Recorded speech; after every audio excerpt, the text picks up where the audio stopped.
j'ai rencontré cette bande d'énergumènes là, des passionnés des bateaux. Ils m'ont convaincu, donc je les ai rejoints et depuis je fais mon petit trou dans l'association et j'ai envie surtout qu'elle bouge énormément.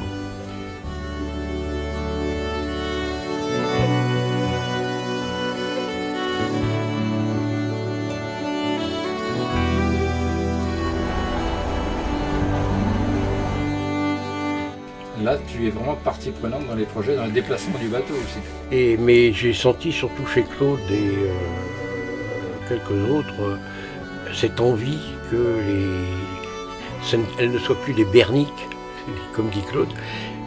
J'ai mis tout, effectivement, mes compétences de liaison, de communication au service de ça. Et la preuve, c'est qu'on est là aujourd'hui. Donc les gens avaient envie qu'on y participe.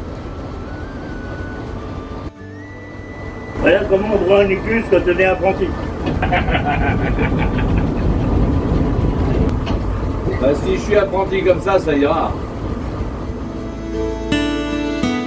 Alors c'est la première fois que je suis stagiaire sur le Pacifique, effectivement. Et l'idée, c'est qu'en fin de compte, les mariniers d'aujourd'hui ne seront pas les mariniers de demain. L'idée, c'est de renouveler en fin de compte les personnes qui ont la capacité de bouger tous ces bateaux pour qu'ils puissent continuer à vivre.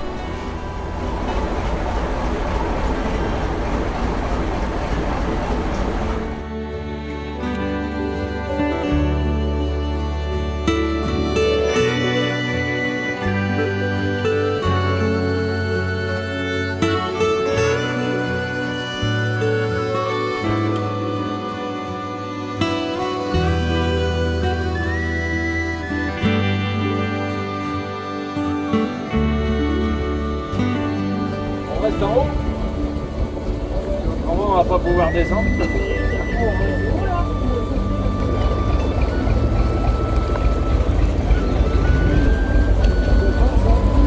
Parfait.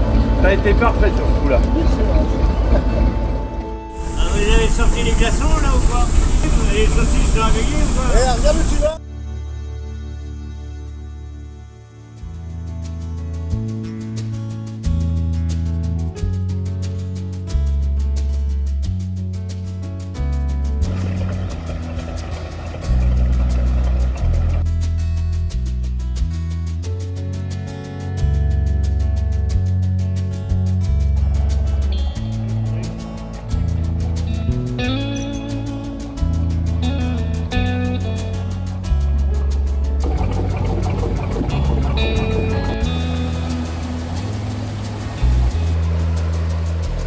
We are sailing to Philadelphia,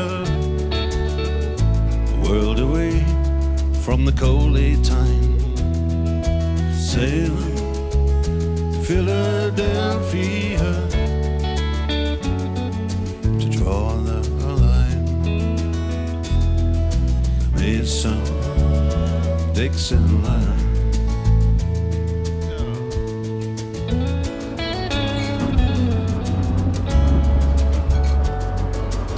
Il y a une différence entre piloter un Chalk et un automoteur? Ouais, le Jalk, on dirait un kayak. Là, on dirait un automoteur.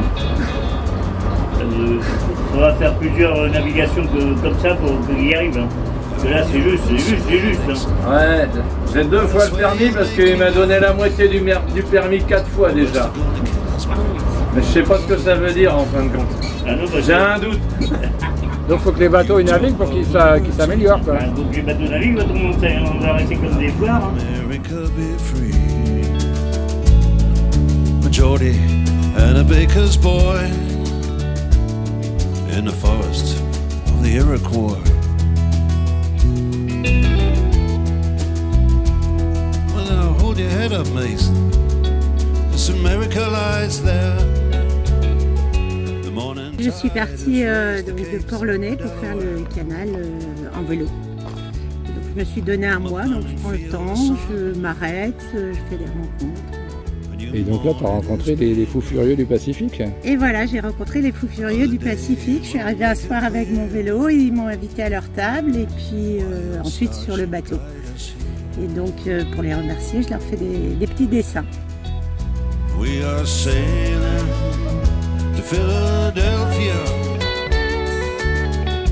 a world away from the coldy time. Sailing to Philadelphia to draw the line. Mason, Dixon line. On va le faire avec un poil d'œuf. Dixon line.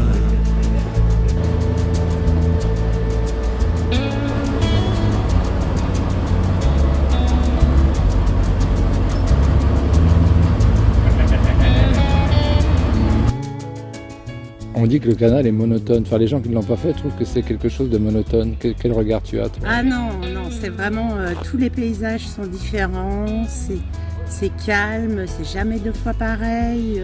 Il y a des moments où on a l'impression de marcher au milieu de l'eau sur des petits talus, d'autres fois on va être comme près d'un grand fleuve, la végétation est différente presque tous les kilomètres, on rencontre plein d'animaux, on a vu des loutres, un héron, des ragondins, non ça change tout le temps, il faut juste prendre le temps de regarder les choses, et c'est pas monotone du tout.